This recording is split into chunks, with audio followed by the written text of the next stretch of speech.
বৃষ্টির দিনে সন্ধেবেলা চায়ের আড্ডাতে গরম গরম মুচমুচে পকোড়া যদি থাকে তাহলে কিন্তু সবাইয়ের মনটা একদম খুশিতে ভরে যায়। আমার বাড়ির সবাই তো ভীষণ পছন্দ করে। নমস্কার, কেমন আছেন সবাই? আশা করছি সবাই খুব ভালো আছেন, সুস্থ আছেন। মৌসুমী রকমারি রান্নাতে আপনাদেরকে আবারও একবার অনেক অনেক স্বাগত। প্রতিদিনের মতো আজও একটা দেখুন দুর্দান্ত পকোড়ার রেসিপি নিয়ে চলে এলাম। আর বানানো কিন্তু খুবই সহজ। সবসময় তো আমরা বেসন দিয়ে পকোড়া বানিয়ে থাকি, চলুন আজকে একদম সুজি দিয়ে মুচমুচে পকোড়ার রেসিপিটা আপনাদের সঙ্গে শেয়ার করব। আওয়াজটা শুধু শুনুন।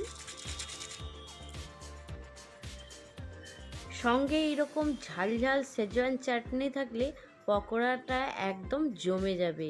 চলুন তাহলে ঝটপট করে বানানোটা শুরু করছি। আর যদি ভালো লাগে অবশ্যই একটা লাইক দিয়ে দেবেন।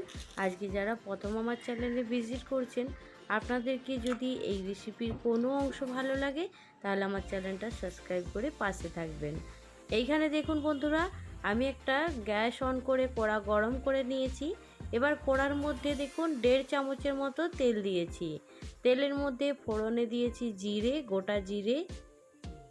এবার এখানে দেখুন জিরের মধ্যে দিয়ে দিয়েছি পেঁয়াজ কুচি। তা একটা পেঁয়াজ নিয়েছি ছোট্ট সাইজের, খুব বড় না।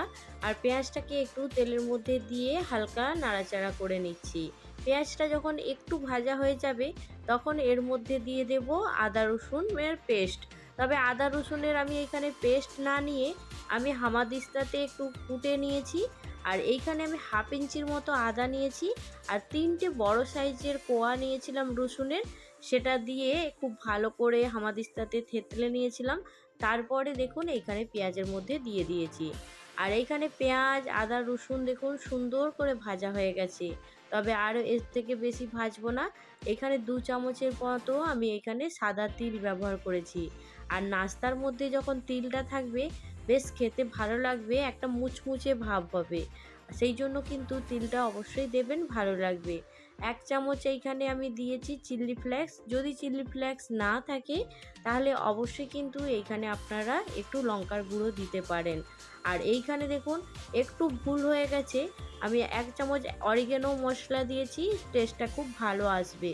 আর যেই বাটিতে করে আমি জল দিলাম ওই বাটিরই 1 বাটি পরিমাণে সুজি নিয়েছিলাম। আর সুজিটা নেয়ার পরে দেখুন এইখানে আমি পেঁয়াজের মধ্যে দিয়ে দিয়েছি। দিয়ে তারপরে দেখুন 1 বাটি পরিমাণে জল দিয়েছি। তবে খুব বেশি জল দেওয়া যাবে না, 1 বাটি সুজির মধ্যে 1 বাটি জলই যথেষ্ট। তারপরে দেখুন এর মধ্যে ধনেপাতা কুচি আর কারি পাতা কুচি দিয়েছি। তো এইখানে দেখুন ধনেপাতা আর কারি পাতার টেস্টটাও কিন্তু ভীষণ সুন্দর আসবে।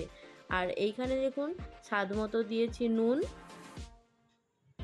এবার খুব ভালো করে এগুলোকে নাড়াচাড়া করে নিচ্ছি। আর সুজিটা দেখুন একটু শুকিয়ে গেছে, এবার গ্যাসের ফ্লেমটাকে বন্ধ করে দেব। তবে জলের পরিমাণটা একদমই বেশি দেয়া যাবে না, অবশ্যই কিন্তু একটু লক্ষ্য রাখবেন।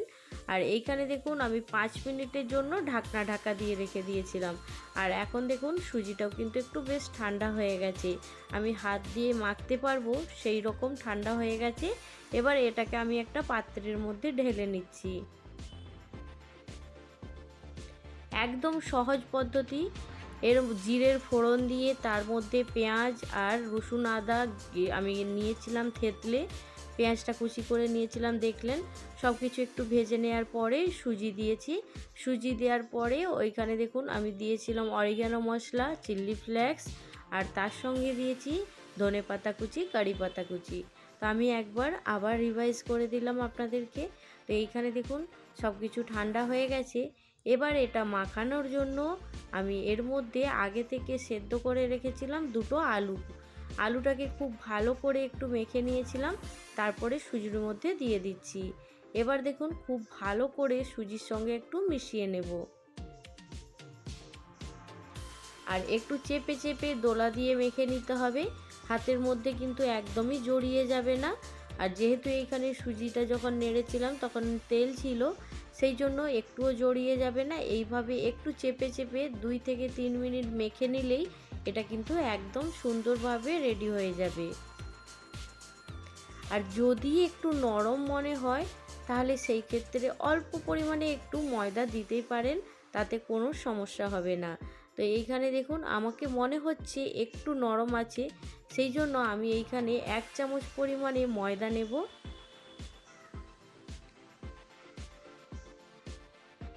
আর এই 1 চামচ পরিমাণে ময়দাটা দিয়ে খুব ভালো করে এখন মেখে নিচ্ছি। আর যখন এটা ভাজা হবে ফেটেও যাবে না, খুলেও যাবে না, সুন্দর কিন্তু একদম মুচমুচে ভাজা হবে। অবশ্যই একবার এই বৃষ্টির দিনে বানিয়ে দেখতে পারেন, খুব ভালো লাগবে সবাইয়ের। এখানে খুব ভালো করে দেখুন ময়দার সঙ্গে এটাকে মেখে নিচ্ছি। আর এইভাবেই মাখতে মাখতে ডোটাকে একদম রেডি করে নেব। ডোটাকে একদম সুন্দর করে রেডি করে নিয়েছি। এবার হাতের মধ্যে অল্প পরিমাণে একটু তেল লাগিয়ে নিচ্ছি। এবার ছোট ছোট বল আকারে চ্যাপ্টা শেপে যে যেরকম পছন্দ করবেন সেই রকম সুন্দর করে শেপটা দিয়ে দেবেন। তো এইখানে দেখুন বন্ধুরা, আমি গোল গোল করে আগে ছোট ছোট লেচি কেটে নিয়ে তারপরে চ্যাপ্টা করে শেপ দিয়ে দেব।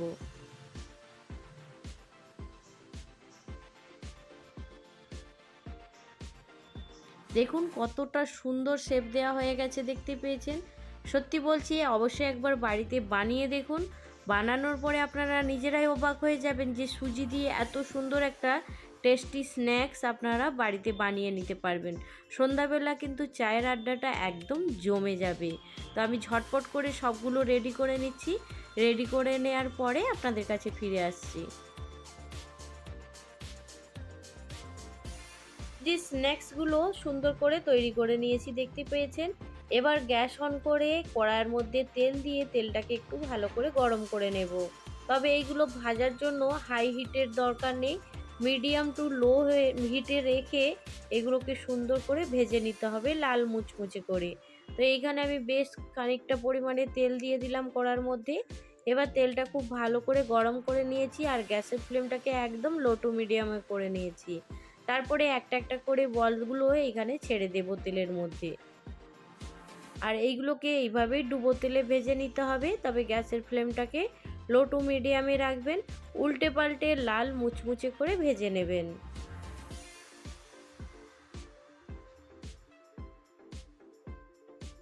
এইখানে সুজির বলগুলো তেলের মধ্যে দেওয়ার পরে কিন্তু সঙ্গে সঙ্গে নাড়াচাড়া করতে যাবেন না। যখন কালারটা দেখবেন একটু চেঞ্জ হয়ে যাবে, তারপরে আস্তে আস্তে গিয়ে এটাকে উল্টে পাল্টে লাল মুচমুচে করে ভেজে নিতে হবে। তো এইখানে দেখুন লাল মুচমুচে করে আমি এখন ভেজে নিয়েছি। আর দেখতেও কিন্তু ভীষণ সুন্দর লাগছে, আর খেতে তো অবশ্যই দারুণ লাগে। অবশ্যই একবার বাড়িতে বানিয়ে দেখবেন। আর বাড়িতে কোনো অতিথি চলে আসলে ঝটপট করে তাকে কিন্তু বানিয়ে দিতে পারবেন। সেও কিন্তু আপনাকে জিজ্ঞেস করবে যে এটা কী দিয়ে বানিয়েছে। আর এইখানে আপনারা বাচ্চাদের টিফিনেও কিন্তু এটা দিতে পারেন, তারাও কিন্তু খুব আনন্দ করে খেয়ে নেবে। দেখতে পেয়েছেন আমার সবগুলো কিন্তু রেডি করা হয়ে গেছে।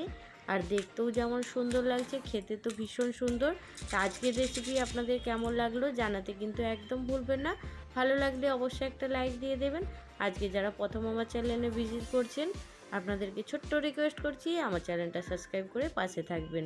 তো আজকের রেসিপি এখানে শেষ করছি। পরবর্তী রেসিপি নিয়ে খুব তাড়াতাড়ি আরও একটা নতুন ভিডিওর সঙ্গে দেখা হবে। সবাই ভালো থাকবেন, সুস্থ থাকবেন, বাই।